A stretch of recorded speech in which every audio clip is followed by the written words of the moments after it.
Welcome to everybody. It's Cindy Giffen, and I know some of you very well, actually.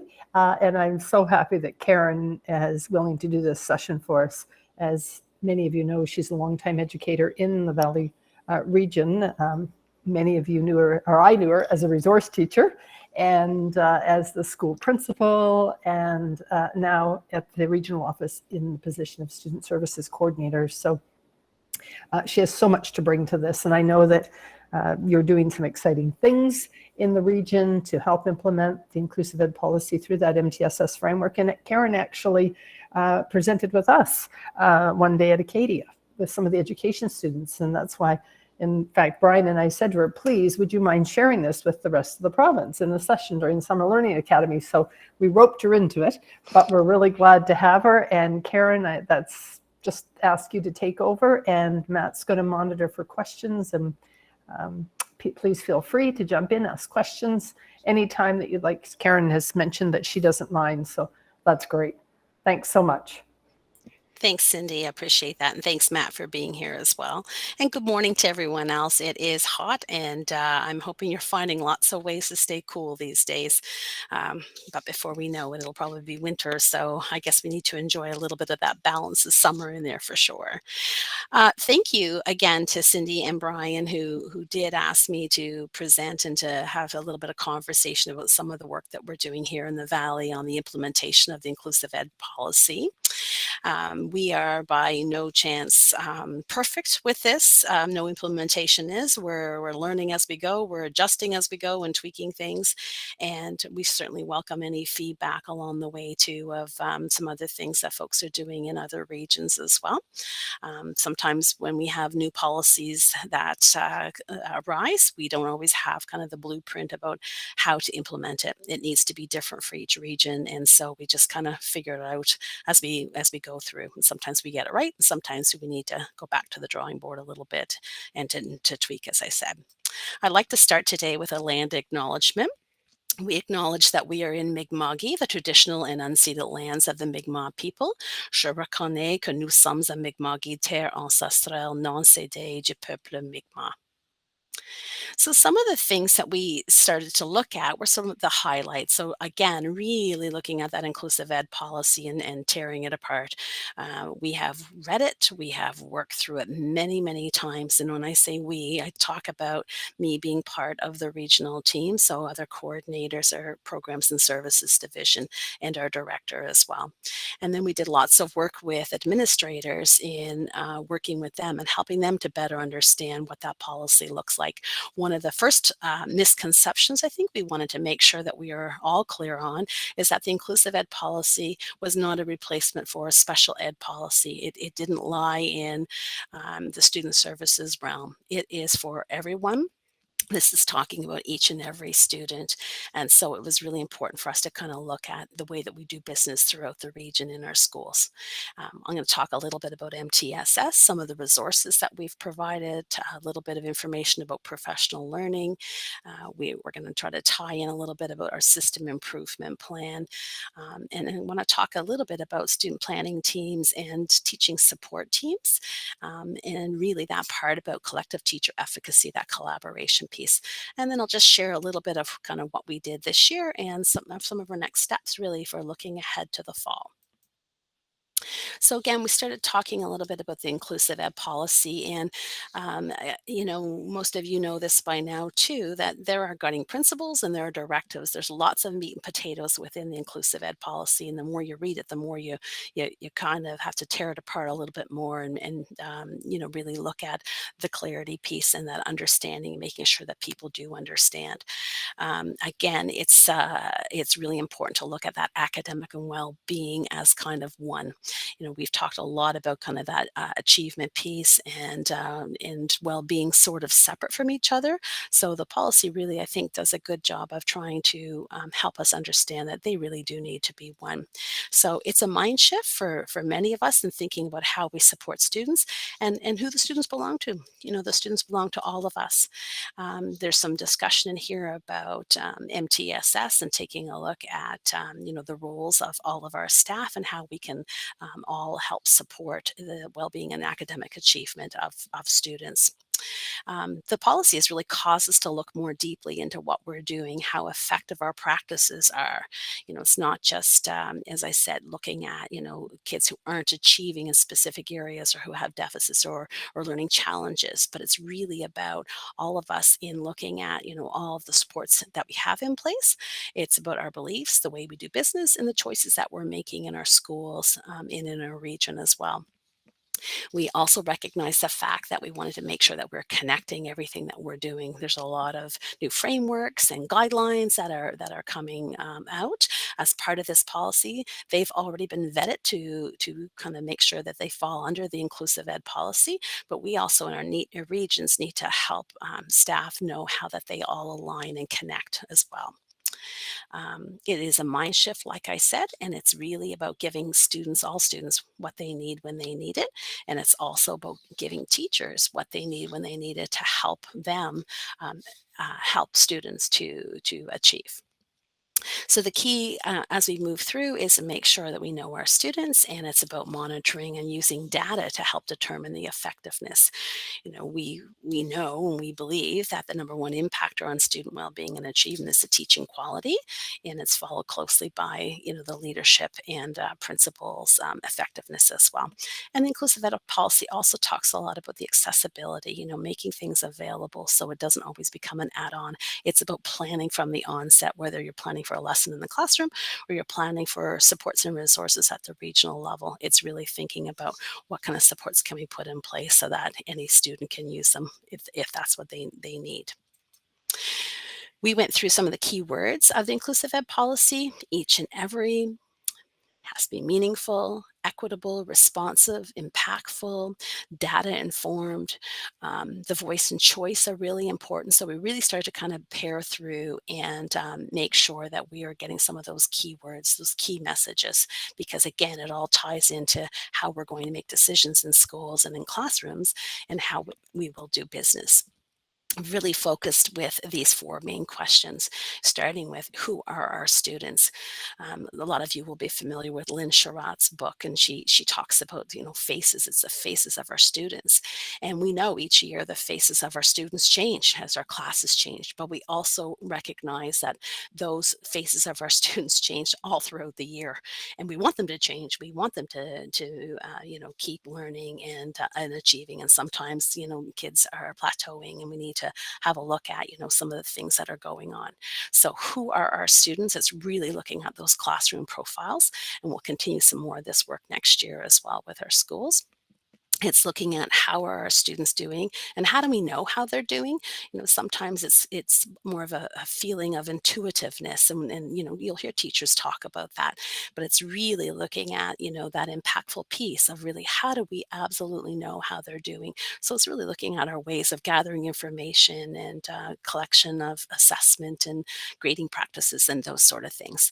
And then the most important part really is what about, like, what are the necessary actions to ensure success? So what are our next steps? What are we going to do with the information that we have, and what can we put in place to help students achieve and help them to be able to function in the classroom at their very best? Again, recognizing that we have high standards for all students, for each and every, not just for maybe the select few that might be more of the middle of the road, but it's really looking at making sure that we are putting in place those high expectations for each student. One of the ways for gathering information, we've been working with our administrators on taking a look at how do you, with your staff, review department or ECD assessment results. So again, just providing some questions for them as they're reviewing some of that data, and again, looking at it so that it's intentional, we're going to be responsive, and it's impactful. It's getting that information so it can help direct those next steps. It's really important. Again, part of the conversation, we really focused a lot on looking at those historically marginalized or underserved groups and making sure that we are, disaggregating that data. So we are looking at all of our students, and also looking for trends and patterns as well. So, again, we can be doing this at the classroom level, school level, regional level, and provincial level for sure, and to start looking at, some of the information so that it can help direct our next steps so we can better serve our students. Many of you will have seen this as well. This is kind of our program planning process profile. Really, it's talking about using that ongoing evidence of student well-being and achievement. The data piece of it. It's about using that to put those practices, instructional practices in place, and any other kind of supports or whatever students might need. It's about implementing them and regularly monitoring, how the supports and how things are going. And it's about making tweaks along the way, as we start to look at and review what those supports are. It's making sure that we're tweaking them so that we are, putting in place what students need. We don't want to wait too long before we start to review the supports that we're putting in place. It's if we wait 6 months before we have a look to say, oh, that support really isn't happening. That's not what's helpful for students. We need to get in there quickly to make sure that we are regularly reviewing it, make it part of what it is that we do each day, so we can help make those changes in a more timely fashion for kids as well. And just recognizing that the families and the communities are part of this process too. So when we talk about having those and those meetings, and we'll talk about student planning team meetings in a minute here, but it's making sure that they're part of this as well. They're the ones that know their children the best, and they need to be part of, because they also bring a huge piece of both the cultural relevance part, that we want to make sure that we're including all the facets that we need to for students. It's about raising the bar and eliminating that achievement gap for all of our students. MTSS, and again, we've worked a lot with our principals on, MTSS and what it is, and really, this multi-tiered system of supports, and it really is looking at, how we can best support kids at all levels, students at all levels, and recognizing if we're going to be supporting students at all levels, we have to be supporting teachers with teaching at all levels as well. And so when we take a look at this, the inclusive ed policy is often referred to as the what and the why, and the multi-tiered system supports, or the MTSS, is really about the how. This is a framework for us for implementation of the policy. So it's really taking a look at, if you look at this little diagram, kind of like this view, because it shows those layers. It shows the importance of that tier one for all the universal layer at the bottom. That's to make sure that people are understanding that we need to have a solid tier one instruction and practices, assessment practices for all students. And there are going to be some students and who may need something in addition to, but it's always in addition to. So if we're looking at some intervention that may be specific to a small group of students, then that's in addition to the tier one level. And then in addition to that, we'll have a few students who really, again, will need something really intensive or individualized. And it's in addition to the tier one, the tier two, and the tier three. So that's really important. It was an important message for us to talk with, all of our administrators about too, to make sure that people understood that clearly, so they can work with their staff on that as well. So really a big part of our focus this whole year, the last couple of years, has been on tier one. What is solid tier one instruction? What does that look like? And it's really working with our classroom teachers on, taking a look at what those best practices are, the current best practices.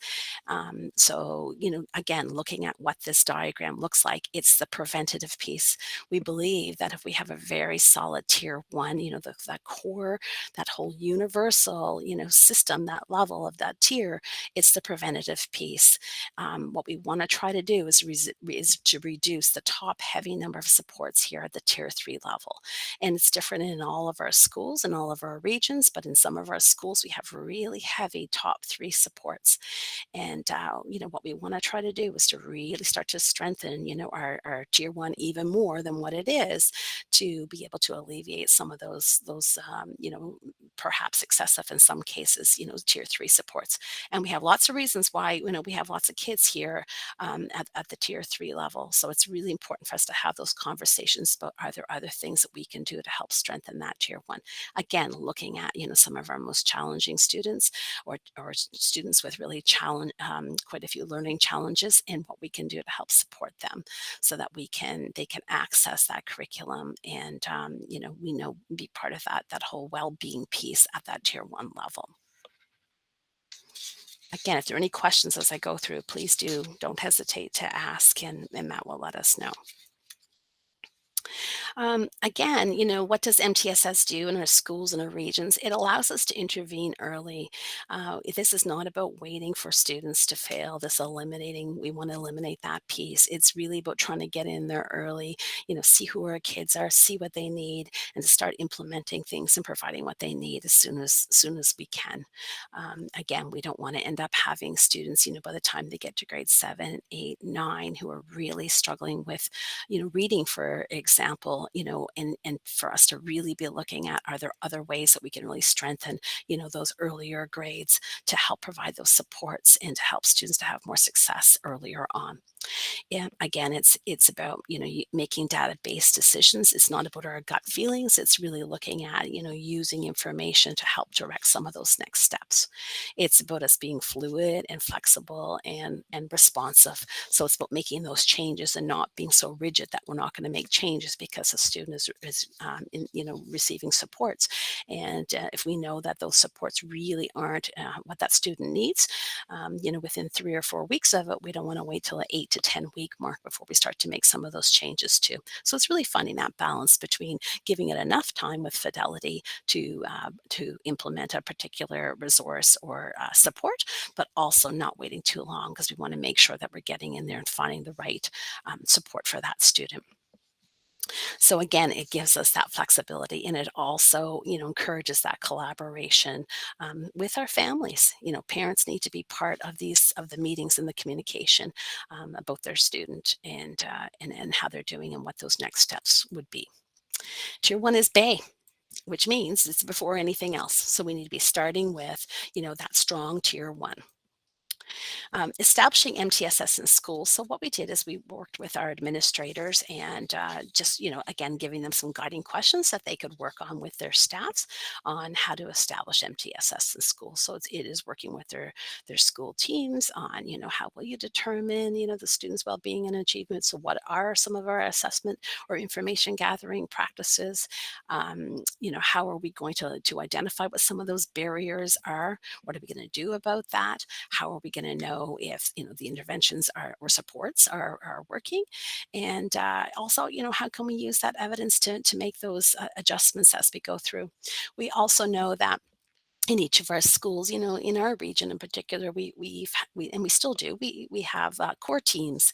And so these core teams are often, there are resource teacher complement and administrators who regularly meet. And it's also talking a little bit about, how do we dole out services or supports? We only have so many spaces for perhaps some resource support, or looking at things like some of the early intervention, with reading and reading recovery and those kind of things. So it's really about, looking at those questions and applying it to individual students about how can we, give students the right supports that they're going to need to help them to have success. For us, in each region has a system improvement plan. And so I know you can't read this, it's just a little snapshot of kind of what ours looks like. But to go along with our plan, we have foundational practices, and I'm going to show you those in a few minutes here. But those foundational practices are really part of that tier 1 piece. It's really taking a look at, impactful evidence-based practices that we know, have a high effect size on student achievement, student learning. So, we've created some documents to help administrators to work with their staff on, but there's a committed to impact document that really breaks apart the foundational practices into a little bit more, clear information. We've connected them to the teaching standards, and we developed some success criteria to go along with them. We've also created an effective, equitable assessment, evaluation, and grading document as well, just like a 2-pager. And really, again, it just kind of talks about, some of the things as classroom teachers are making decisions about, how students are doing and helping them to be, effective with gathering that information and using that information to direct next steps. and also some on monitoring student success. And I'll get into a little bit more detail on this one as we talk about some of the things we did this year. But it's really taking a look at, what does our classroom evidence, documentation system look like? And it looks different from, elementary school to and some middle schools might be similar too, but it looks a little bit different from middle and high school as well. Our upper grades are using gradebook, and for the most part, our P to fives aren't. And so it's really talking about what should be in place if we're collecting that evidence. What can that look like if it's not being recorded in gradebook, for example. What does the system look like? Is it a binder system, or what does it need to have, or those sort of things? So, our foundational practices for us in our region, we have a safe and inclusive culture of learning. And within that, we have, you can take a look in here. I'm not going to read them all through, but it's just looking at anti racist education practices, for example. Then we have the next section of planning for all learners. And again, a big focus on the UDL, or Universal Design for Learning, and what that looks like. And it's also about maximizing our time to learn instructional minutes. We've really been talking a lot about, what are those yearly plans and unit plans and lesson plans, and how are they all connected, and what is the importance of having that flow? That last section is about the effective and equitable instruction and assessment. And again, it's taking a look at, even some of Mike Rutherford's work on clear learning targets, for example.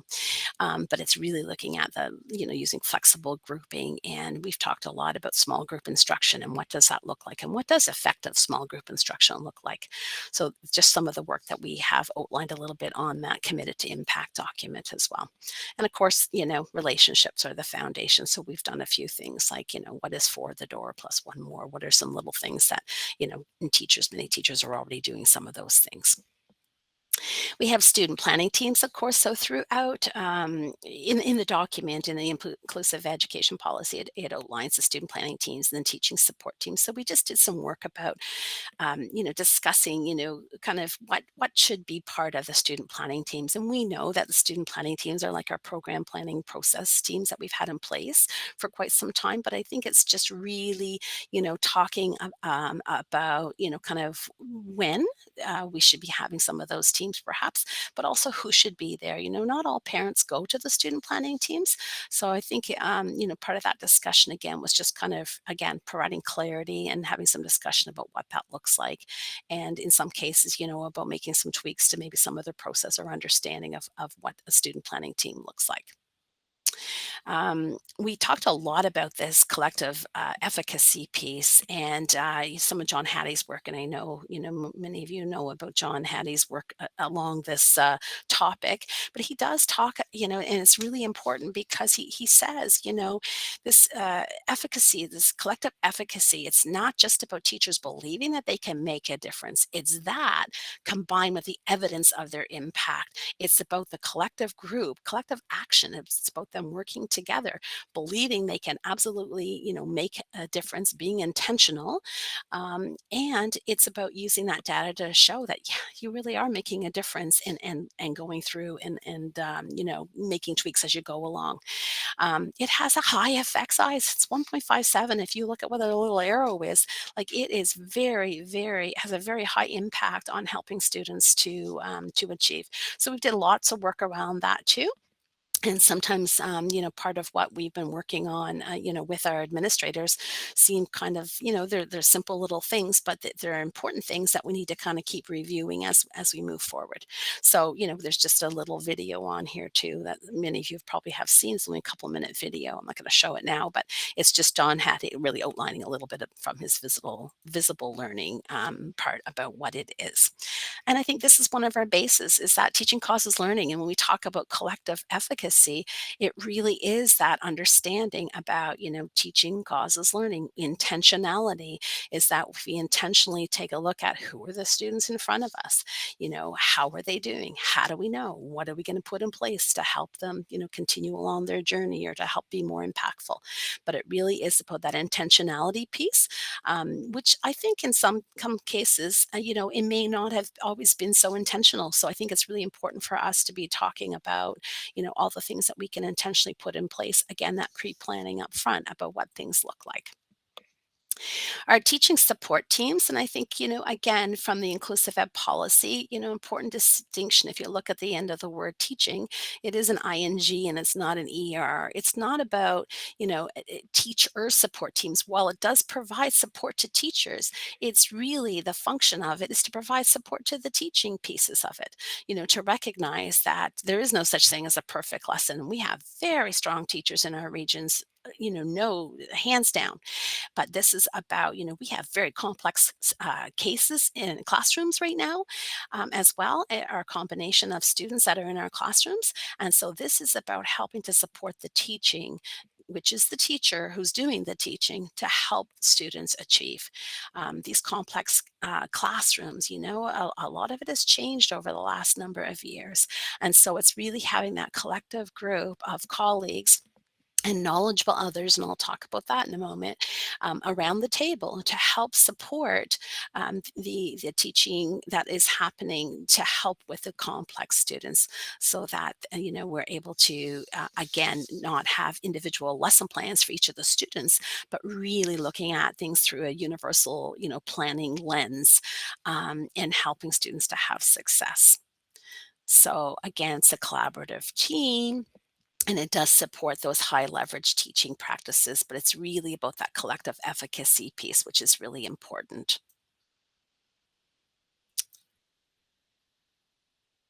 And again, the primary role is to strengthen the school's capacity to support student well-being and achievement by assisting teachers in developing strategies. And the team really will focus on proactively building capacity among teaching staff and supporting changes in teaching practices. Again, depending on who the faces are in front of us, there are different needs as students, grow, but also each year as students change in the classrooms as well. We've talked a lot with our administrators as well about who's at the teaching support team table. And again, classroom teachers need to be there. So, in some of our cases, it's been working, through with some of our administrators about when meetings are being held and what might that look like. And it's different in every school about, some supports or how can we, ensure that teachers are able to attend. In some schools, they may have it set up so that they can do a little bit during the day, but for the most part, it has to happen after school, so the teachers can attend. Also, learning support teachers are there. Who decides who comes to the meeting? It'll depend on what the referral is or the request is for that support. So it's really the administrator, or designate, who takes a look at what that request is that's coming forth for the teaching support, and then we'll have a look at who might best be able to be around the table to provide some input. Sometimes it's a fellow colleague. If it's a grade 4 teacher who's really looking at, wanting a little bit of support with 3 or 4, of her students in math, like how can she group, them, because there's a lot of learning challenges and she's not really sure, how to do that. So it might be another grade 4 teacher. It might be another grade 6 teacher who's really, has done some work already with what that effective grouping can look like, or what that can look like during, a whole group instruction, how you can have small groups going at the same time, those kind of things. It's also taking a look at our resource teacher. So there might be a resource teacher coming. It could be any of our teacher specialists or anybody from the other list over here too. That again might be a knowledgeable other. It could be some support staff. It might be an EA there for a specific purpose, or it could be an SSW, a student support worker, a native student advisor. The administrator is there. So really the sky's the limit as to, who needs to be there. Oftentimes there's a core team based in the school, but usually it's also flexible enough so that depending on what the nature of the request is, we have the right people around the table. And sometimes it's the behavior specialist, and sometimes it's an autism specialist, as well. So it just depends on what that need is. So again, working with our administrators, we gave them some more guiding questions to work with their staff on, and to reflect about their staff so they can do some work with their staff. So really taking a look at, how are my staff making requests to the team, and what are some of the challenges, and are we seeing some trends in some of the challenges, because maybe that can direct some of the PD that we're going to do, some of our professional learning.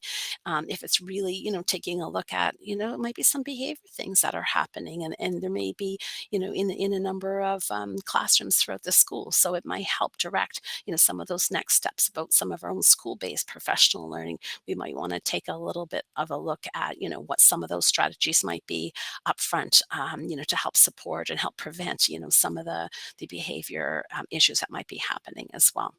And it's also about, building and really helping to develop a strong teaching support team.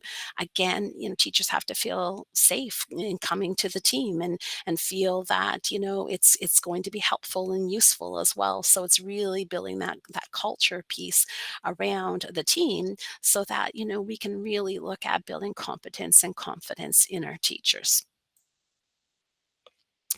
One of the things, and many of you have probably seen these, but there are these Have I Tried documents that are really helpful. They're just like one pagers, but they're really good for teaching support teams as well. So they could be, Have I Tried? And it could be things for, students with just as a general autism piece. It could be for some transitioning. It could be some behavior planning with students. Some of the other things that we have are, more culturally responsive, but also there's one that's just directly taking a look at, our TST and kind of a Have I Tried sort of a checklist, for the team to kind of go through and say, do we have a school-based teaching support team? And is it clear to everyone in the school who's on the team, or what the function of the team is, or how do I send in a request? It's those kind of things, because sometimes those are the small things, that are the barriers, and we don't always know that, that those are the ones that are getting in the way.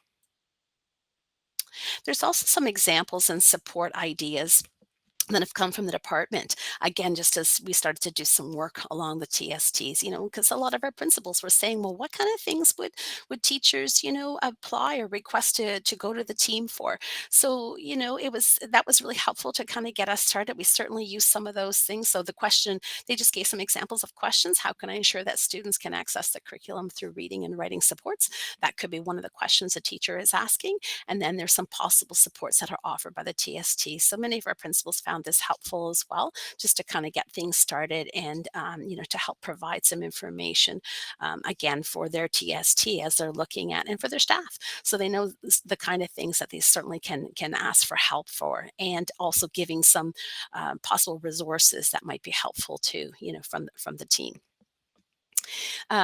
We've also put together some things over the last couple of years, and some of it was for at-home learning, but we've done things like Math Minds at Play kits, or we've done some teaching support team toolkits, just some little samples of some supports that might be helpful. So some things that they can try, for particular students, for example, again, looking at that tier one level. So there could be some things like, some examples of fidgets or different pencil grips, or things that they can try out with some of their students. If they work, they can certainly do some ordering, but we just put together a little kit for each of our schools.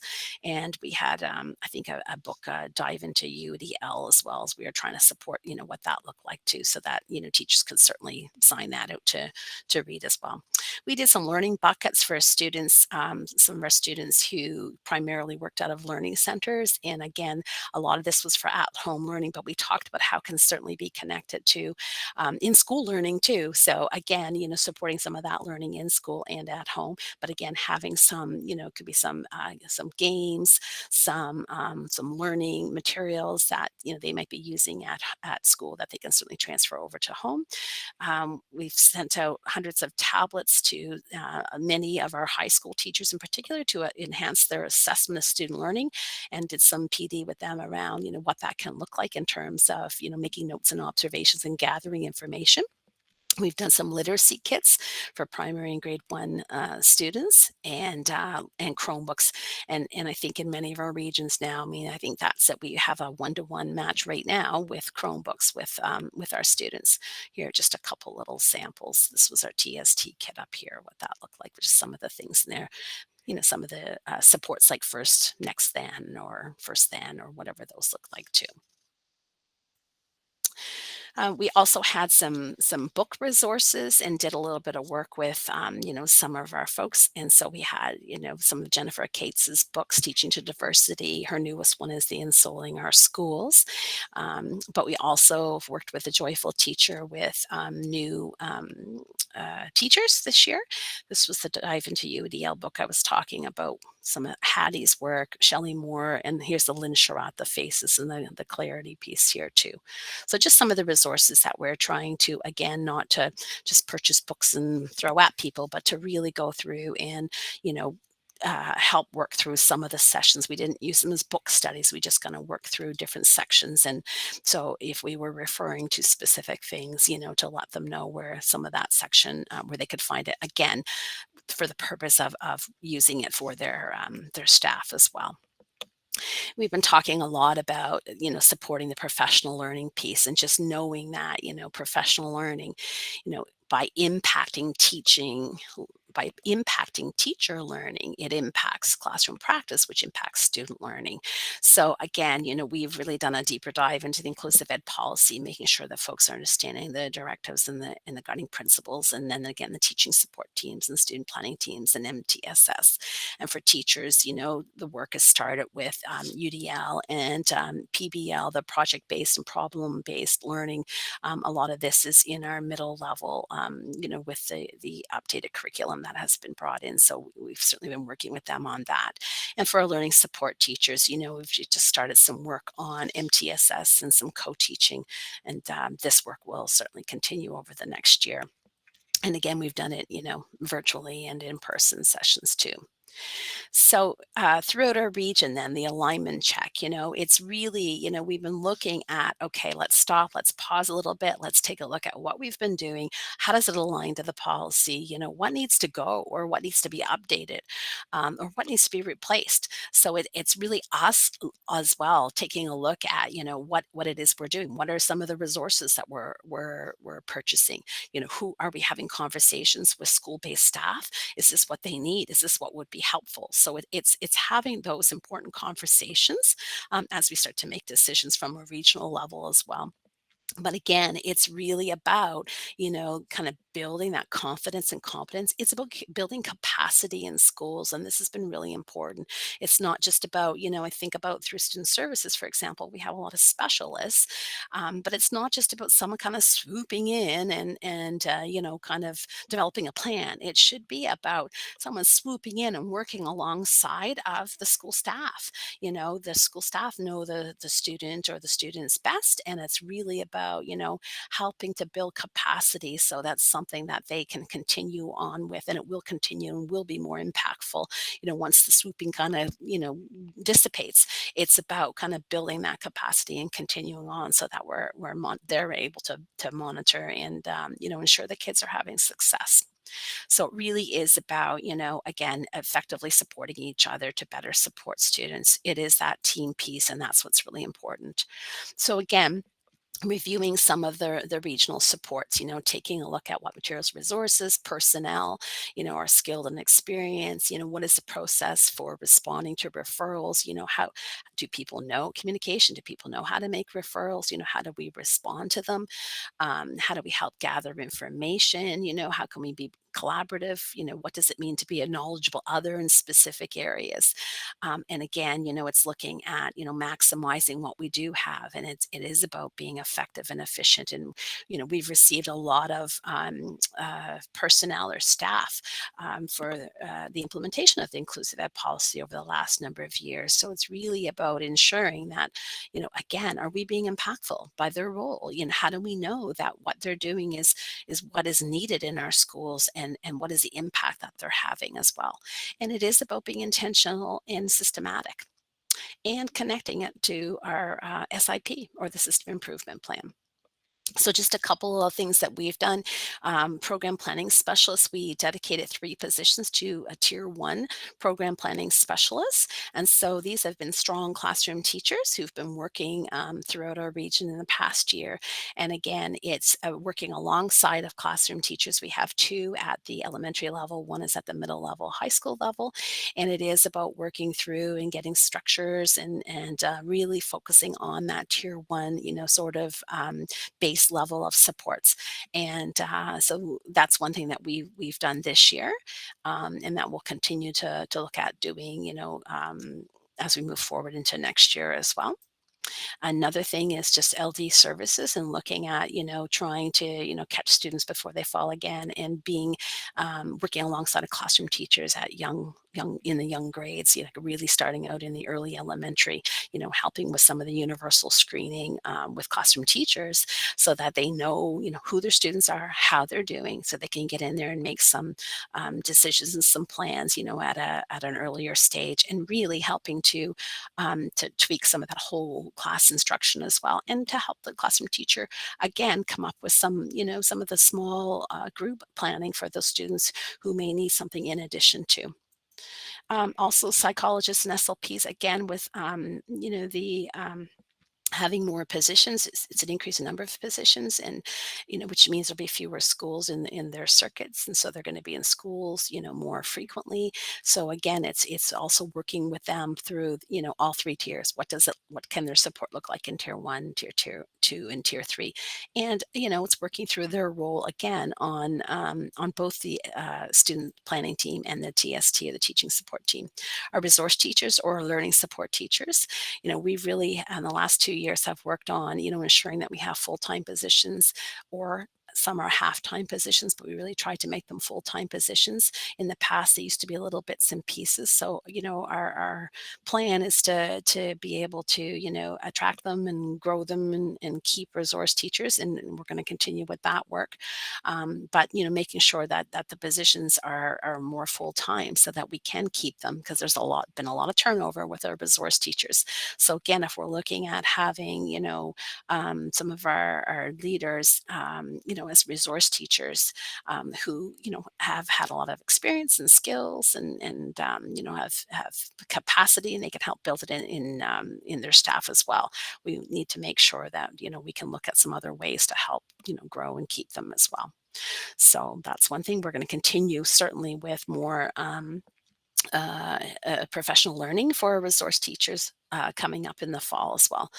As in every region, we've had some of our setbacks a little bit with some of the COVID, and some of the ways that we actually do some of our professional learning. And again, that's gonna continue to change a little bit as we move forward. We're struggling, like all other regions, with finding subs. So it's really about looking at different, more effective ways that we can provide support for all of our resource teachers, not just our new ones. We do have a new resource teacher training program here in the AVRCE, and that's a well-established program that's been in place for a number of years. But our focus really, as we're moving forward, is looking at our current resource teachers, and providing some of that support into helping them as we move forward with the inclusive ed policy as well.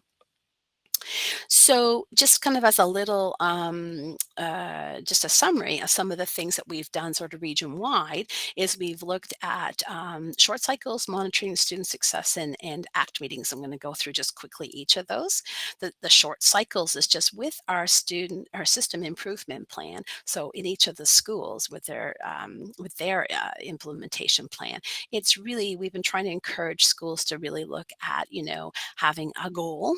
Some of them have two, but it's looking at more 2 or 3 short cycles of planning. So rather than you set a goal in September and you don't do anything with it until June, it doesn't make sense. So it's really looking at, putting it in place until a natural stopping point. And it might be, the first term, or it might be a little bit longer than the first term, depends on when we get started in the fall. But it's really looking at, setting some of those action steps and some strategies that, will take place within a shorter period of cycle, so that we really are kind of monitoring the effectiveness of it. And just, it's more manageable. So it's not just at the end of the year, just listing all the things that we've done. It's really looking at what is the effect of it. If we're really looking at implementing strong, tier 1 practices at a particular level, for example, you want to be monitoring that as you move forward. So we implemented the short cycles. We've implemented a monitoring student success. So again, what that just means is, just helping to support schools and classrooms with, again, a way of collecting information about their students. So it's at the classroom level, school level, and regional level. this was a little activity, but I want to just talk about this for a second too. And again, it's documenting classroom evidence in a way that supports review and analysis. So again, in elementary, using that outcomes weighting in Power Teacher Pro, or middle level using outcomes weighting and category weighting in high schools. So it's just kind of taking a look at, for P to 5 teachers, well, this is for all teachers, but we've really been focusing a lot on, does it allow you or others to review evidence organized by the student, or are you including multiple ways of assessing? So just little checklists that we've worked on with administrators to work on with their classroom teachers as well, as teachers are moving forward with setting up their classroom grading and assessment systems. We started something this year called ACT meetings, and it's an administrative collaborative teams. And it's really each of the coordinator had a couple of groups of administrators, and they're usually in groups of 3. Was usually I think was the biggest size, maybe 2 or 3. But it's we would meet regularly, and it's just a little timeline that would show when we would meet, like a September, October, or November, December, for example. We would kind of review things like their SSP. How are things going? We're talking about the short cycle, any problems or barriers that are getting in the way that the group can talk a little bit about. We reviewed some of the data, did, like I said, problem solving or sharing ideas, and also some building skills. Some cases, we did a little bit of work from the Joyful Teacher, taking a look at, well, what does that look like if we're looking at setting up, some clear parameters in classrooms, for example. So they wanted to build some skills to work with their teachers on as well. So ACT meetings were something that we started this year as a way to more frequently have some contact with principals, but they were short meetings. We have done some in person. We've also done some online, depending on where we were with COVID. So we're going to continue with those things as we move forward. But also, we're looking at fine tuning some of our work. So another way of collecting information is on micro surveys, and I'll go through each of these: the micro surveys, the data analytics, and some student-centered coaching. So micro surveys, and again, I know it's tiny, but just some examples that schools can use with students. It's getting information from students, really. So we're talking, mostly it could be some of the upper elementary, grade 4 and up. We thought might be appropriate. These are just some samples, but again, schools can kind of come up with them. There might be 6 to 8 questions that they might want to regularly, different questions that they might want to just do in a Google, like a Google form, for example, to get some feedback from their students. Again, just another way of getting information, how we think we're doing, and how students are telling us how things are going. Can also be done with teachers as well. But again, this is just an example, but inclusion or CRP and anti-racism or healthy choices. But there's some other examples that we've provided for our administrators as well. We've been talking a lot about data analytics. So, for example, is there a way that we can keep all of our data, all of our information kind of in one spot, kind of like a dashboard? So, again, we've been exploring, purchasing some kind of a tool for our administrators to be able to use some of the provincial data results, but also, taking a look at, gradebook, and how can we from Power School and gradebook and put things together. So that's another thing as we move forward this year, is that we're actively looking at, purchasing something that may be helpful so that we can pull reports and disaggregate, in an easier, more organized, effective manner for our administrators. I also want to just talk about, this is the digital data wall, but we've also done some work on data walls, and I know lots of regions have as well.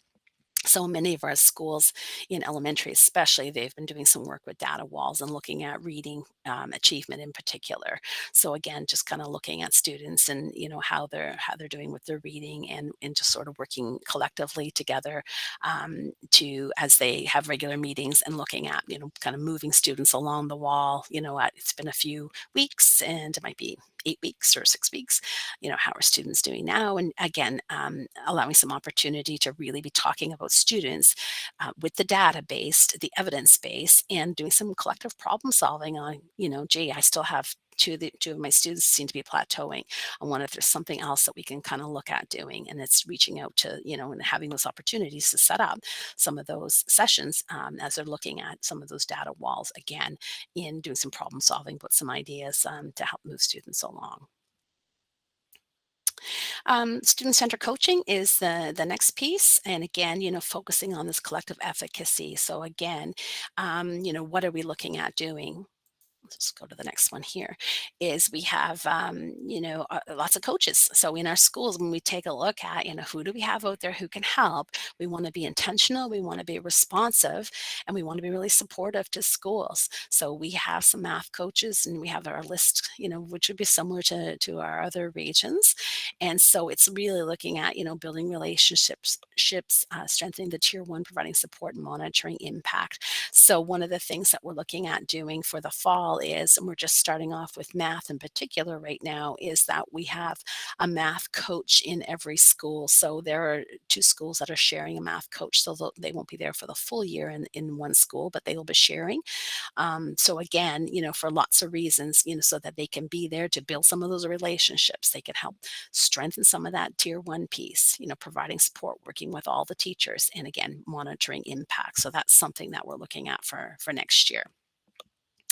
Another thing that we've been working on with our administrators, especially as it got close to the end of the school year, was to kind of look at all those connections, all the things that we're talking about, and all the things that kind of keep coming at us.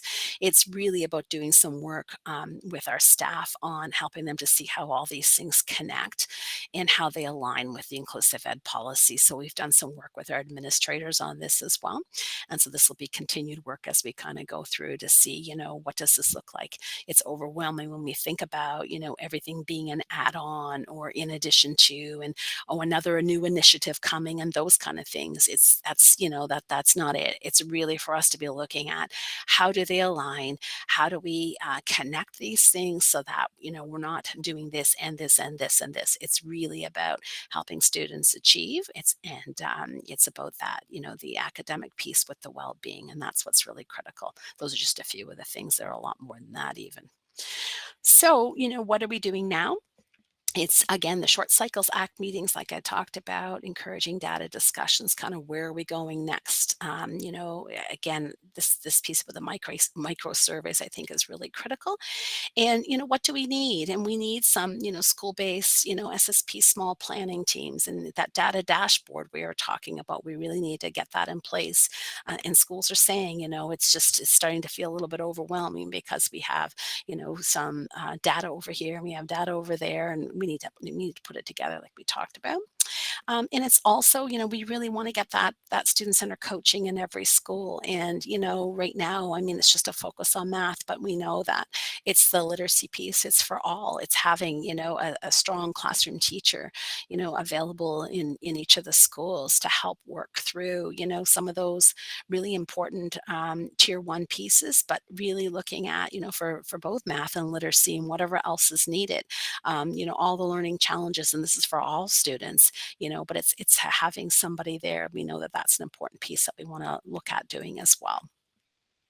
So just to kind of sum up a bit, students get what they need when they need it, and teachers get support for the teaching for what they need when they need it. These are kind of our guiding principles as we're making decisions about some of the things that we have in place as we move along.